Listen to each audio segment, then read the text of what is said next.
Hola, buenos días.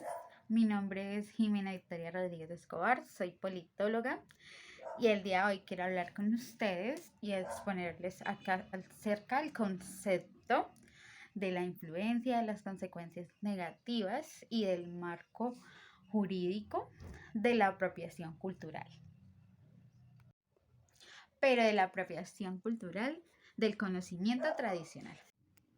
Bueno, cuando hablamos de apropiación cultural, quiere decir que estamos hablando de aquellas prácticas o mecanismos que se toman apropiándose inapropiadamente, perdona la redundancia, de aquellas culturas, tradiciones, elementos, ideas, culturas, como ya lo mencionamos, de diferentes grupos poblacionales, en especial de las comunidades indígenas.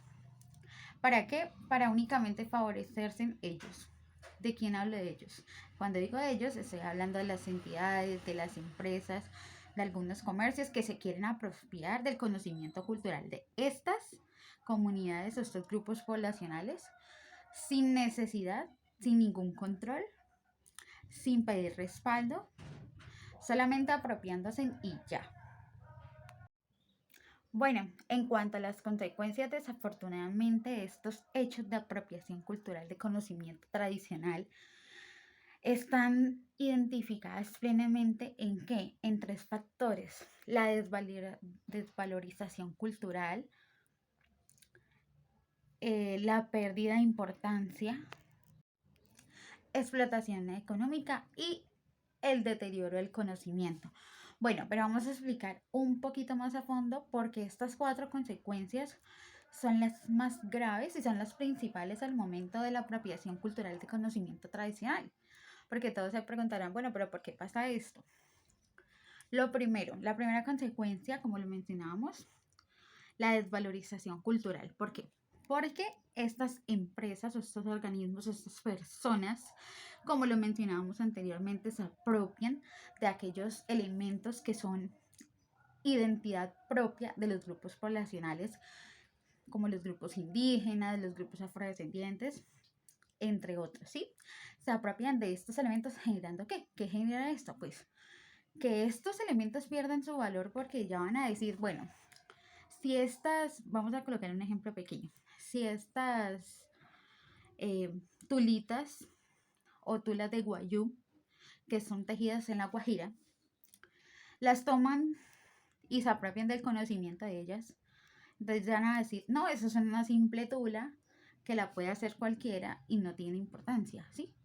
Entonces pierde ese valor cultural que tiene para la comunidad, para su comunidad, para el resguardo o para los grupos poblacionales. Así pasa con todos los otros mecanismos, con las prácticas, con los elementos, con las costumbres de cada comunidad que pues, que los grupos o las personas se apropian de estos.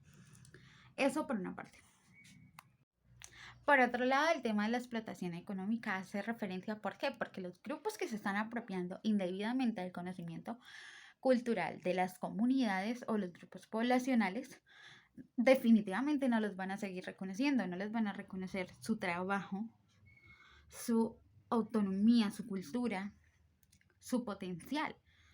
Y si van a generar ingresos para ellos, no va a ser equitativamente la comunidad o el grupo poblacional. Bueno, como lo mencionamos en la apropiación económica, pues se va a ver afectada la comunidad a la que se le ha quitado, se le ha vulnerado poco a poco su su identidad cultural, su tradición, su creencia.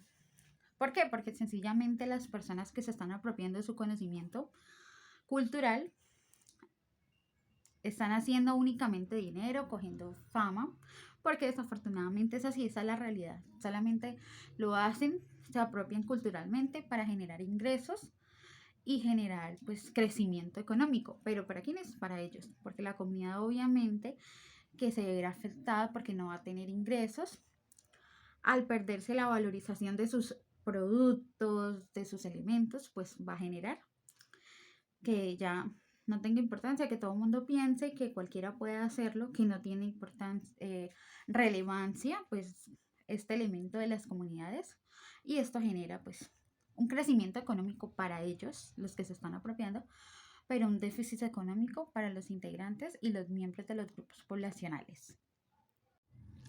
Y lo mismo sucede con el deterioro del conocimiento y la pérdida de control total.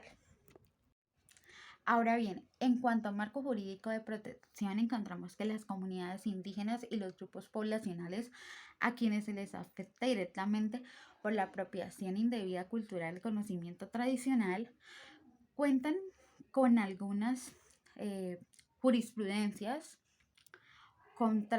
convenios, tratados específicos, como los vamos a mencionar a continuación, con los cuales se pueden proteger y pueden recuperar parte de su potencial, del potencial de su originalidad, de su cultura, de su tradición y de su conocimiento.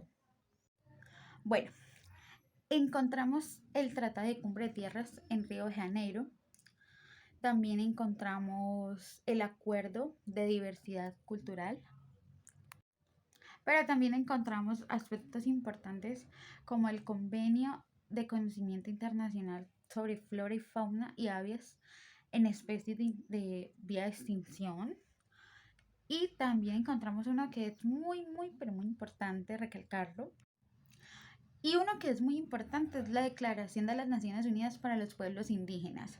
Quizás este es el más importante en el marco jurídico de protección de los grupos poblacionales de las comunidades indígenas en especial y de los afrodescendientes.